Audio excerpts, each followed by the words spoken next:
எல்லாத்துக்கும் முதல்கண் வணக்கம். நான் தான் அவங்க Nirmal Rajan. Welcome to my channel Nirmal சமையல்.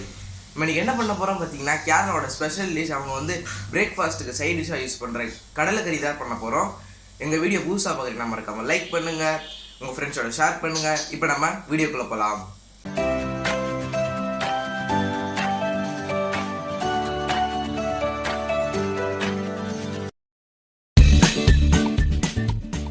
ஒரு கடாயை வச்சுட்டு அதில் 2 டீஸ்பூன் தேங்காய் எண்ணெய் ஆட் பண்ணிக்கிறேன்.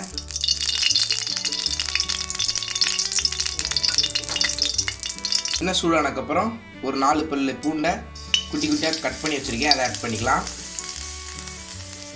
லைட்டாக மிக்ஸ் பண்ணிக்கலாம்.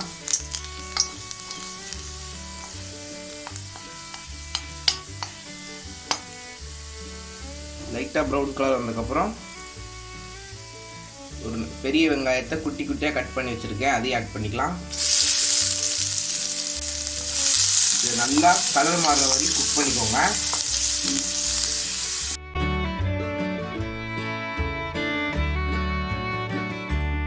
ஆனியன் நல்லா கலர் சேஞ்ச் ஆனதுக்கப்புறம் 2 டேபிள் ஸ்பூன் மல்லித்தூள், 1 டேபிள் ஸ்பூன் மிளகாத்தூள், 1 டீஸ்பூன் கரம் மசாலா, இதெல்லாம் ஸ்லோ ஃப்ளேமில் நல்லா குக் பண்ணிக்கோங்க, வறுத்துக்கோங்க.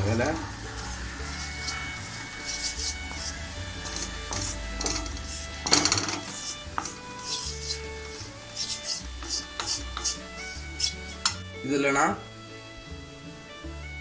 7 மணி நேரம் ஊற வச்ச கருப்பு சுண்டல் வேக வச்சு ஆட் பண்ணிக்கலாம்ல.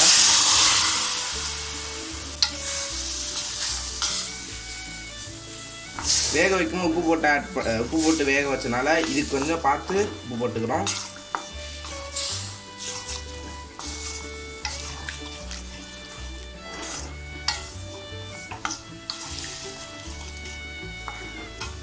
போட்டதுக்கப்புறம் இப்போ இதில் இந்த சுண்டல் வேக வச்ச தண்ணி ஆட் பண்ணிக்கலாம்.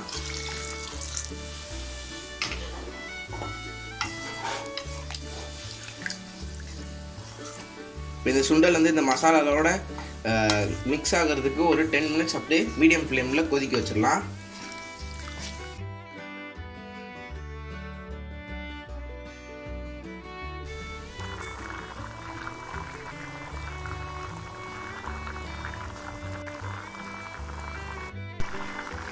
பத்து நிமிஷமாக கொதிச்சிட்ருக்கு.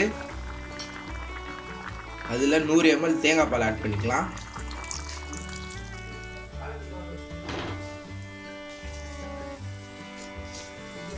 தேங்காய் பால் போட்டு ஒரு 5 to 7 மினிட்ஸ் குக் பண்ணிக்கலாம்.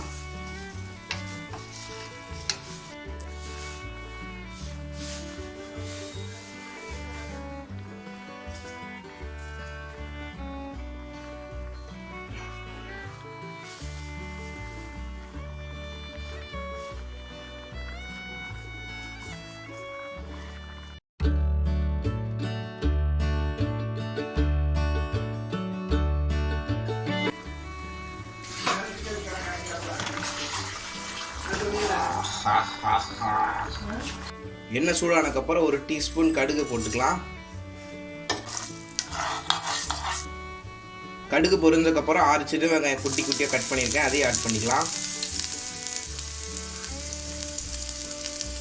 2 வரமிளகா, கொஞ்சமாக கருவேப்பிலை,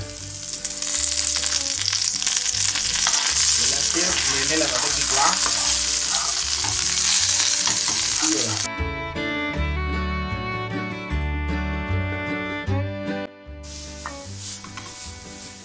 இப்போ ஸ்டவ் ஆஃப் பண்ணிட்டு கடலைக்கறியில் இந்த தாளிச்சதை ஆட் பண்ணிக்கலாம்.